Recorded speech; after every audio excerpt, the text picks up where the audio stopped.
Now, I once talked to Carl Sagan, and he said that because the Earth is in the middle of a shooting gallery of asteroids and comets and meteors, it's inevitable that we will be hit with a planet buster. Something like what hit the dinosaurs 65 million years ago. We need an insurance policy.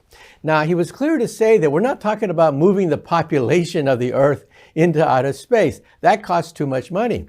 And we have problems of our own on the Earth, like global warming. We have to deal with those problems on the Earth, not fleeing in outer space.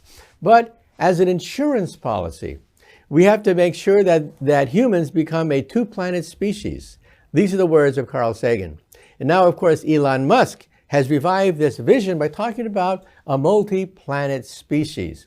He wants to put up to a million colonists on the planet Mars, sent to Mars by his rockets, financed by a combination of public and private funding, including fusion rockets, ramjet fusion rockets, including antimatter rockets. Some of these rockets, of course, their technologies won't be available till the next 100 years. However, the laws of physics make possible sending postage stamp-sized chips to the nearby stars. So think of a chip, perhaps this big, on a parachute, and have thousands of them sent into outer space, energized by perhaps 800 megawatts of laser power. By shooting this gigantic bank of laser energy into outer space, by energizing all these mini parachutes, you could then begin to accelerate them to about 20% the speed of light. This is with doable technology today. It's just a question of engineering. It's a question of political will and economics, but there's no physics, there's no law of physics preventing you from shooting these chips to 20% the speed of light. That means Proxima Centauri, part of the Alpha Centauri triple star system, could be within the range of such a device. Now think about that. That means that within 20 years, after 20 years of launch, we might be able to have the first starship go to a nearby planet. And it turns out that Proxima Centauri b is an Earth-like planet that circles around the closest star to the planet Earth. What a coincidence. So it means that we've already staked out our first destination for visitation by an interstellar starship.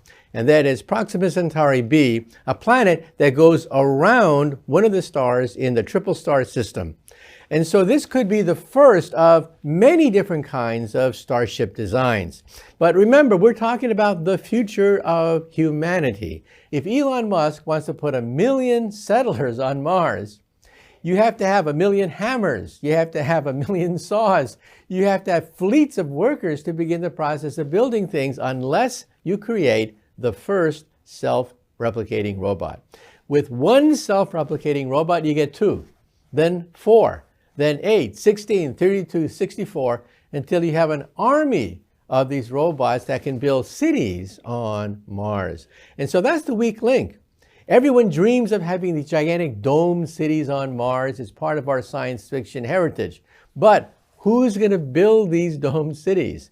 I say they're going to be built by self-replicating robots, robots that can make copies of themselves by mining the minerals that are already on Mars.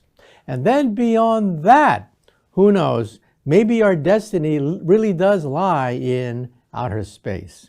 Remember that on the Earth, 99.9% of all species eventually go extinct. Extinction is the norm. We think of Mother Nature as being warm and cuddly, and for the most part, she is.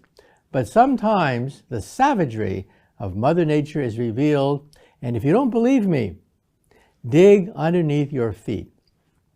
Right under your feet right now are the bones of all the different organisms and fossils, the 99.9% that were doomed by the laws of nature. And the laws of physics also doomed the entire planet Earth.